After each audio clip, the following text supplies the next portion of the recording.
सद्गुरू श्री ब्रह्मचैतन्य महाराज गोंदवलेकर यांचं प्रवचन 9 मार्च.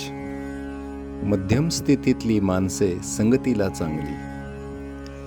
एका गावात चोरांची एक सभा भरली.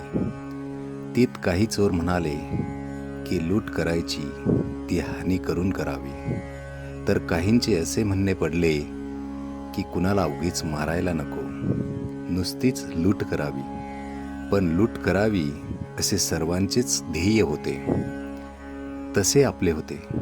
एक म्हणतो व्यवहारदृष्ट्या प्रपंच करावा, दुसरा म्हणतो तसे नव्हे, योग्य अयोग्य पाहून प्रपंच करावा, तर तिसरा म्हणतो स्वतःचा स्वार्थ साधून प्रपंच करावा. परंतु देवाचे अधिष्ठान ठेवून प्रपंच करावा असे कुणीच म्हणत नाही.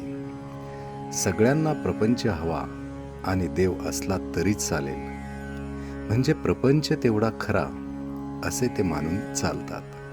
देवाविषयी मात्र त्यांच्या मनात संशय असतो. वृत्ती कितीही अस्थिर असलेली त्यांना चालते. दारू पिऊन बेहोश झालेला माणूस मनाला येईल ते गाणे गातो. असा एक दारुडा गाणे गात असताना दुसरा दारुडा त्याला म्हणू लागला की, अरे हे असले गाणे काय म्हणतोस, तुला काही कळत नाही. नंतर काही वेळाने तोच प्रश्न पहिल्या दारुड्याने दुसऱ्या दारुड्याला विचारला. त्याप्रमाणे प्रपंचामध्ये ज्यांची वृत्ती स्थिर नाही अशा लोकांनी वाटेल ती मते प्रतिपादन करावी असे घडते, आणि मग ते एकमेकांना नावे ठेवतात. आपला प्रपंचातला व्यवहार हा असा असतो.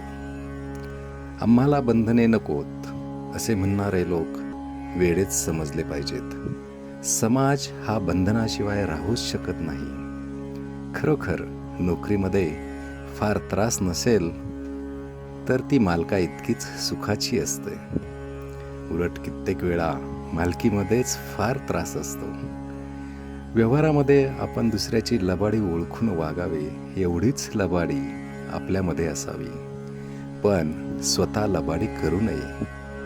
म्हणजेच आपले डावपेच किंवा लबाडी लोकांना फसविण्यासाठी नसावी. लोकांकडून न फसण्या इतकेच आपण व्यवहारी असावे. व्यवहाराच्या दृष्टीने बघितले तर मला मध्यम स्थितीतली माणसेच जास्त भेटली.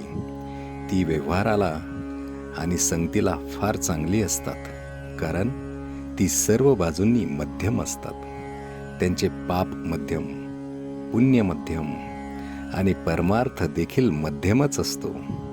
असा मनुष्य वेळ प्रसंगी कर्जबाजारी झाला तरी चालतो, पण कर्ज किती असावे तर या महिन्यात देऊन टाकता येईल इतकेच. नीती धर्माचे आचरण ठेवता यावे, मुलाबाळांचे रक्षण करता यावे, अब्रूने जगता यावे. इतका पैसा जवळ असला की तो मनुष्य श्रीमंत समजावा. श्रीराम जय राम, जय जय राम.